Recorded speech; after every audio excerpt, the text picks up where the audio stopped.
Bandel station থেকে হাওড়াগামী local ট্রেনে ওঠেন হুগলির তৃণমূল প্রার্থী। সঙ্গে ছিলেন চুঁচুড়ার বিধায়ক অসিত মজুমদার ও অন্যান্য তৃণমূল কর্মী সমর্থকরা। টিকিট কেটে ট্রেনে ওঠেন তিনি। তারা সকলে রচনা নিজের হাতে নিজের টিকিট নিয়ে বলেন, কতদিন পর ট্রেনে উঠলাম। ট্রেনের চাপতে রচনা বন্দ্যোপাধ্যায়ের খুব ভালো লাগে, বিশেষ করে দূরপাল্লার ট্রেনে শুয়ে শুয়ে যাত্রা করতে তার অনেক পছন্দের।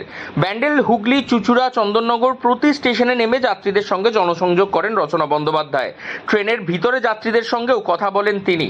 রচনা জানান, তিনি রোড শো করেছেন বিভিন্ন জায়গায়, সেখানে হয়তো যারা চাকরি করেন কলকাতায় যান, হুগলির ভোটার তারা থাকতে পারেন না, তাই তাদের সঙ্গে দেখা করতেই সকাল সকাল ট্রেনে স্টেশনে জনসংযোগ করলেন তিনি। অনেকদিন পরে হাতের টিকিটটা কতদিন পরে দেখলাম, বাপরে বাপ। ট্রেনের টিকিট অনেকদিন পরে হাতে নিলাম, কিন্তু আমার খুব ভালো লাগে ট্রেন সফর করতে, আমি খুব ভালোবাসি। ট্রেন যাত্রা আমার খুব প্রিয় যাত্রা, কিন্তু রাত্রেবেলা শুতে পারলে আরো বেশি মজা লাগে।